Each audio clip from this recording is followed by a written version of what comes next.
Many people say that Christmas is about giving, but what does that really mean? What if you have nothing to give? A long time ago, there was a man named Carl who had spent years trying to get his family out of poverty. He worked at a factory, helping to package glass. His pay wasn't great, but it was enough to feed his family and keep a roof over their heads.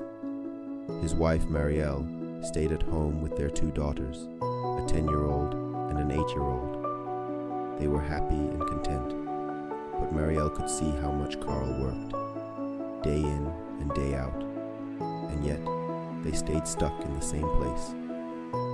As December rolled around, the factory became busier, and Carl's paycheck grew slightly larger, but he knew it wouldn't last long. The money would be spent on Christmas gifts and a slightly better meal than usual. Carl didn't like Christmas.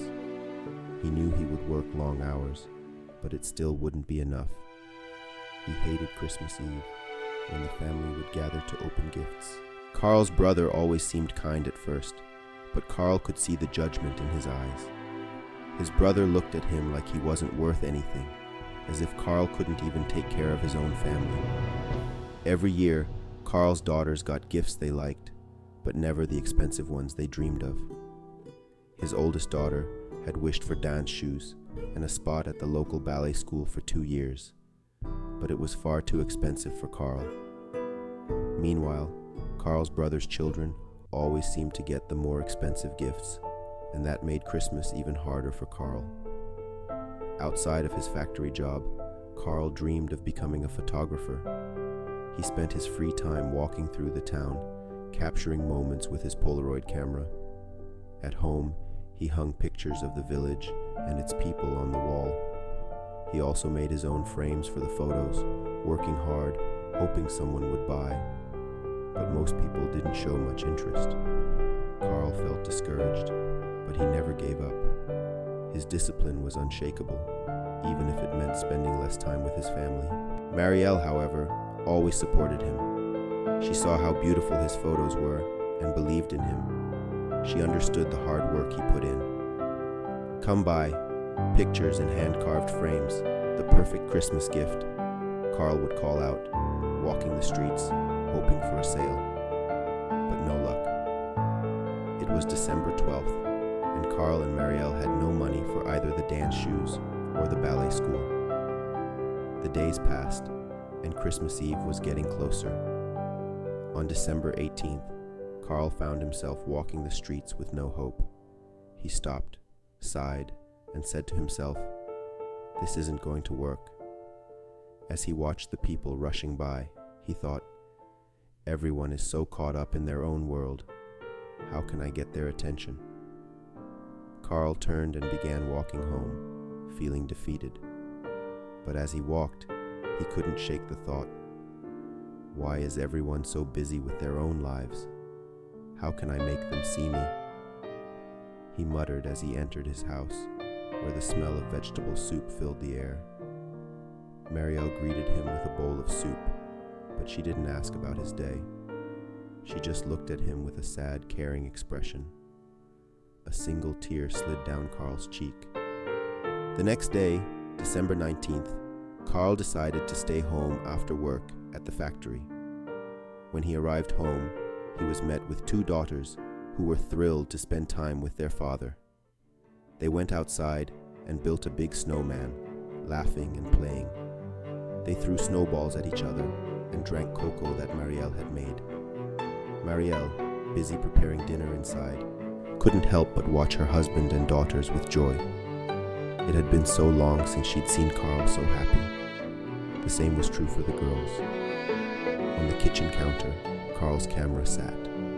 Marielle couldn't resist picking it up and taking a picture of the moment. It was 5 p.m. on December 19th, and in that instant, she knew that this was what mattered. That evening, as they sat down for dinner, Carl's youngest daughter asked a question that would change everything. "Dad, why can't we come with you when you sell your pictures?" Carl had never thought about it, and he didn't want to take time away from his family. "Do you want to?" he asked. "Yes," the girls answered in unison, and Marielle smiled. "All right then. After we eat, let's go to the town and try to sell some pictures."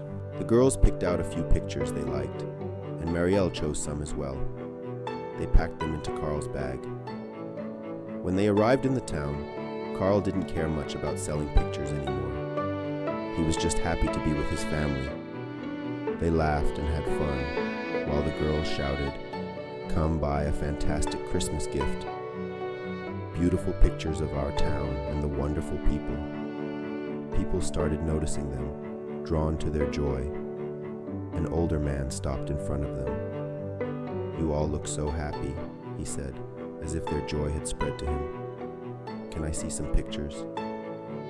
Carl, still unsure of what was happening, took out a photo of the town in a hand-carved frame. The man was fascinated. He had never seen such a beautiful frame or such a beautiful photo of the town he lived in. "I'll take this one," the man said. Carl wrapped it up and accepted the payment. It felt like a coincidence, but he couldn't help feeling happy. As they continued walking, more people stopped to look at the photos, and soon they had sold several. In less than an hour, Carl's bag was empty, but his heart was full. That day, he realized something important. For all those years, he had been trying to sell pictures as a tired, weary man. But once his family joined him and their happiness spread, people saw the joy in him and wanted to be part of it. Over the years, Carl opened his own studio in town. He left the factory and lived a happy life with his family, the ones he now had time to be with. He finally understood that they didn't want the best gifts or a big house. They only wanted his time. Christmas and life are about giving, but what should you give to create joy, laughter, memories, and smiles among those you love?